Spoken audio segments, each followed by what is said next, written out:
सभी को नमस्कार। मैं कविता दुआ करनाल से पॉलिटिकल साइंस लेक्चरर स्वागत करती हूँ आपका +2 पॉलिटिकल साइंस की क्लास में। जैसा कि आप जानते हैं, हम लेसन 3 समकालीन विश्व में अमेरिकी वर्चस्व लेसन पर चल रहे थे।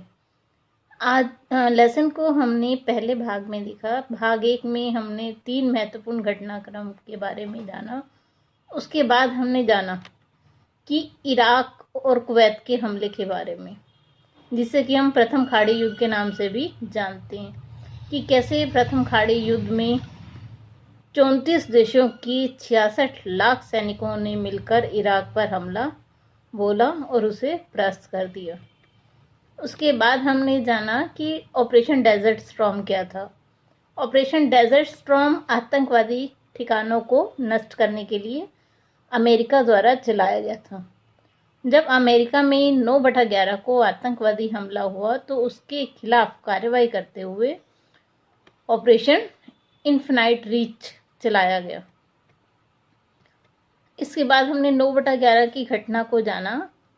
तो चलिए अब हम आज के अपने भाग में जानेंगे कि अमेरिका का वर्चस्व क्या है, उस वर्चस्व को कौन चुनौती दे सकता है।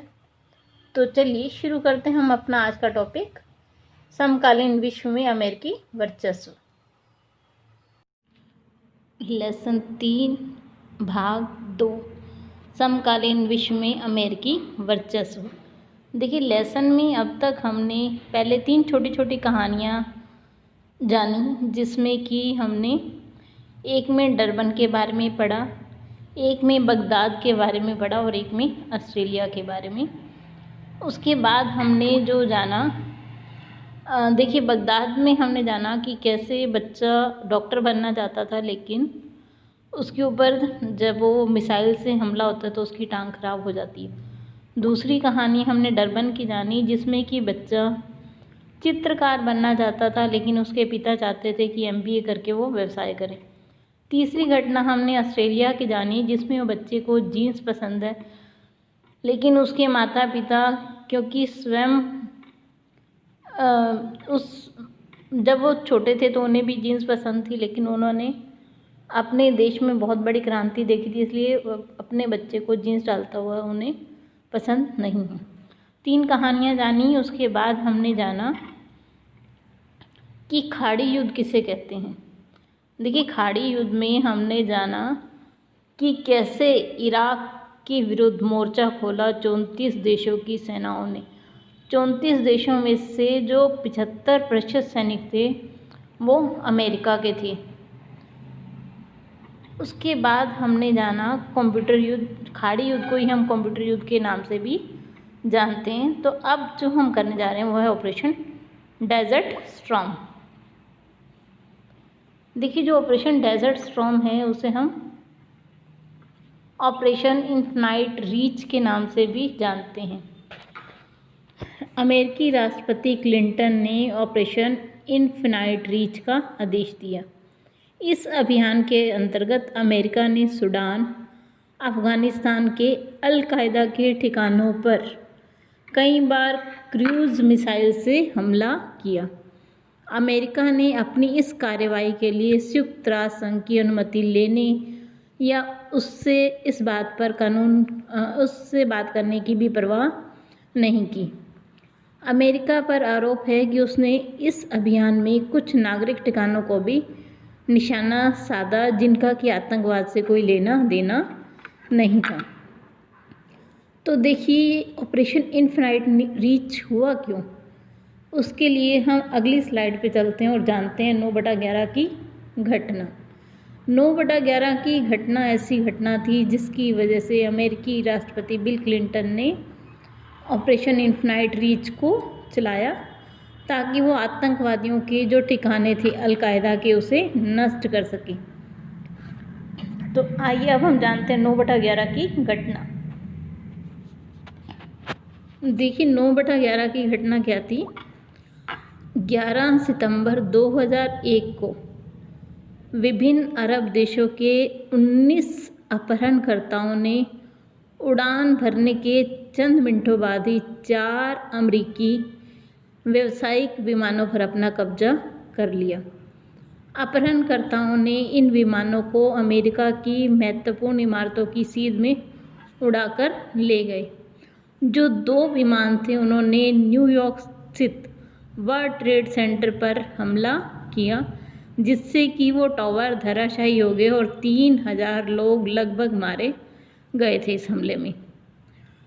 जो तीसरा विमान था उन्होंने पेंटागन, जो अमेरिका का रक्षा मंत्रालय है, वहाँ पर टक्कर मारी उसका। जो चौथा विमान था तो उसे कांग्रेस की मुख्य इमारत से टकराना था, लेकिन वो पहले ही क्रैश हो गया।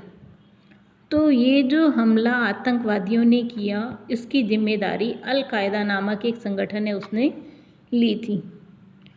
तो इस जो हमले में देखिए, जो अमेरिका के सबसे बड़े वर्ल्ड ट्रेड सेंटर थे वो दोनों धराशायी हो गए। जो उसका रक्षा मंत्रालय था उसे भी नुकसान हुआ। लगभग 3000 लोगों ने अपनी जान गंवाई। तो इसी के ऊपर कार्रवाई करते हुए अमेरिका ने सूडान और अफ़गानिस्तान में अल कायदा के ठिकानों पर क्रूज़ मिसाइल से हमला किया। इसे हम ऑपरेशन इनफाइनाइट रीच के नाम से भी जानते हैं। ठीक है जी। यह ऑपरेशन डेजर्ट स्टॉर्म के नाम से भी जानते हैं कि आतंकवादी जो स्थल थे उन्हें ख़त्म करने के लिए चलाया गया था। चलिए आगे देखते हैं। आतंकवाद के खिलाफ और भी अभियान चले, उनमें से एक था ऑपरेशन एंड्यूरिंग फ्रीडम। ये 9/11 के शक में चलाया गया था। इसमें अल कायदा और अफ़गानिस्तान के तालिबानी शासक को निशाना बनाया गया। तालिबान के शासक के पांव जल्दी उखड़ गए, लेकिन तालिबान और अल कायदा के अवशेष अब भी सक्रिय हैं। देखिए, वहाँ का शासक तो उन्होंने नष्ट कर दिया, लेकिन अल कायदा कहते हैं कि आज भी सक्रिय है। इस 9/11 की घटना के बाद से अब तक कई पश्चिम मुल्कों में हमले किए गए हैं इस बात को लेकर कि वो आतंकवादी गतिविधियों में इन्वॉल्व हैं। तो इसे ही ऑपरेशन एंड्यूरिंग फ्रीडम कहा जाता है कि आतंकवादी ठिकानों को नष्ट करने के लिए चलाया गया। देखिए, अब हम जानते हैं अमेरिका की विदेश नीति का फ्लो चार्ट। आप इसे ध्यान से देखिएगा। चलिए थोड़ा जूम कर लेते हैं इसे।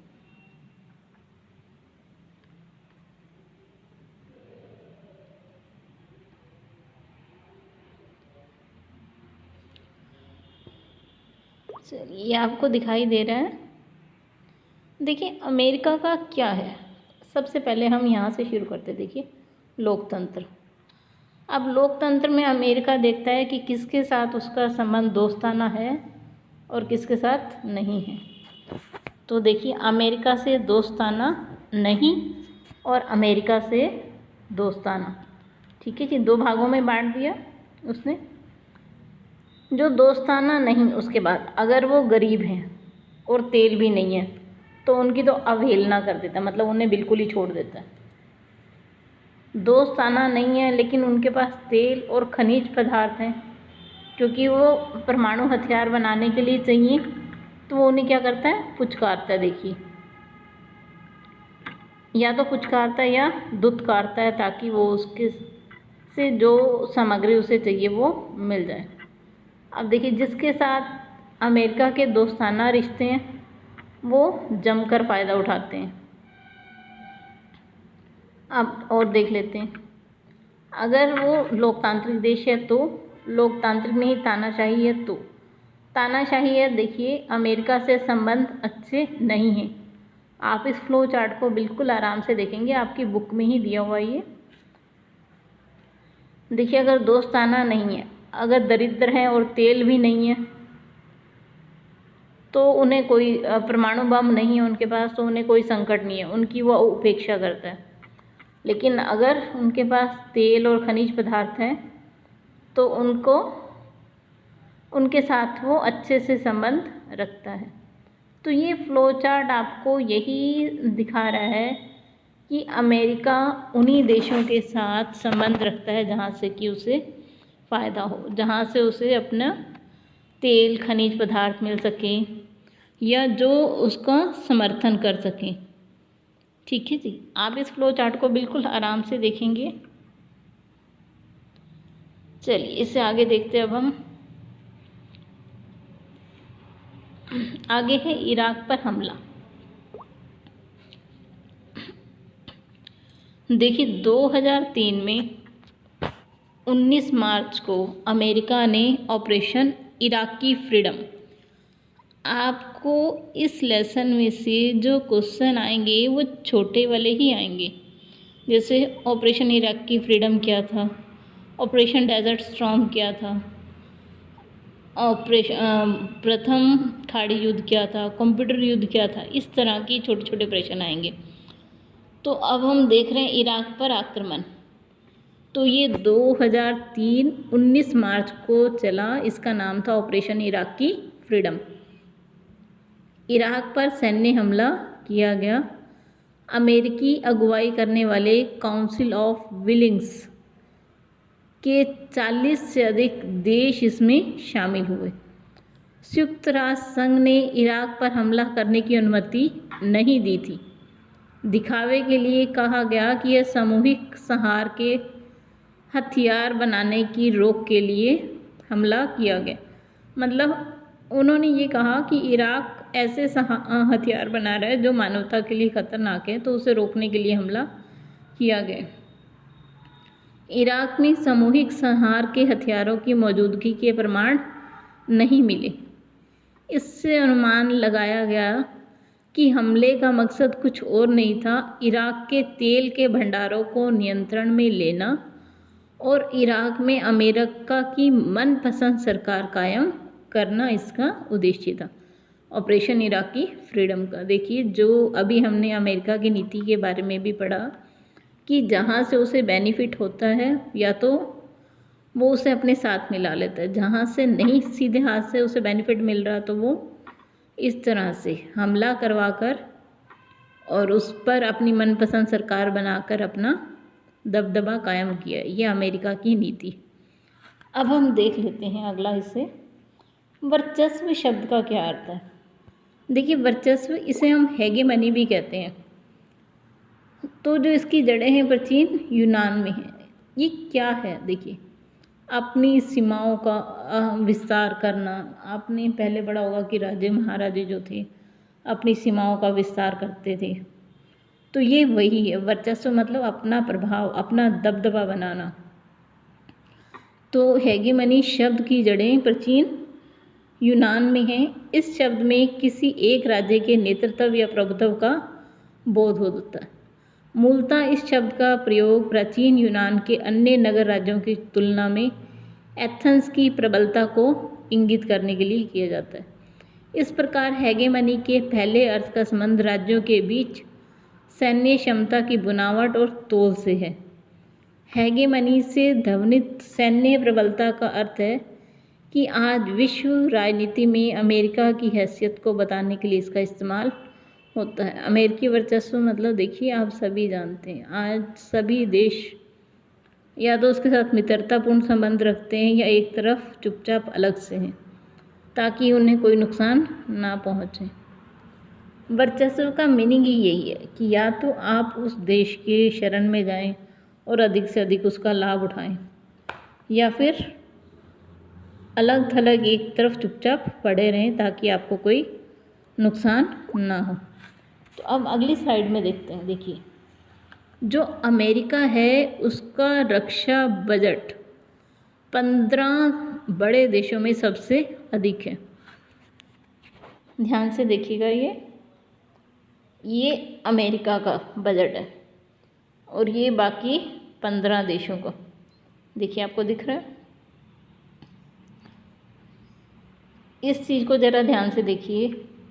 ये अमेरिका का बजट है, ये अन्य 15 देशों का बजट है। देखिए इस और उसमें आपको कुछ ज़्यादा अंतर नहीं दिखेगा। ये 16 देशों का रक्षा बजट और ये बाकी पूरे विश्व का। तो देखिए इसी से अंडरस्टूड हो जाता है कि अमेरिका जो है विश्व का सबसे अधिक धन जो है अपने रक्षा बजट के ऊपर खर्च करता है, तभी इसके पास इतनी सशक्त सेना है, इतने सशक्त हथियार हैं जितने कि किसी और देश के पास नहीं है। अमेरिका के बाद जो दूसरे स्थान पर है वो है चीन, तीसरे पे रूस, चौथे पे सऊदी अरब, पाँचवें पे ब्रिटेन, छठे पे भारत, सातवें पे जापान, आठवें में फ्रांस, 9 पे जर्मनी, 10वें पे कोरिया, 11वें नंबर पे ऑस्ट्रेलिया, 12वें पे ब्राज़ील, 13 पे इटली, 14 पे इजराइल और 15 पे इराक। ये 15 देश हैं जो कि अपना सबसे अधिक धन रक्षा मामलों पर खर्च करते हैं, लेकिन अमेरिका उन सब से अधिक, मतलब उन 15 देशों का और अमेरिका का लगभग बराबर का बजट है। चलिए आज के लिए बस इतना ही। अगर आपको वीडियो पसंद आए तो लाइक ज़रूर कीजिए और चैनल को सब्सक्राइब ज़रूर कीजिए। आप सभी का बहुत बहुत धन्यवाद।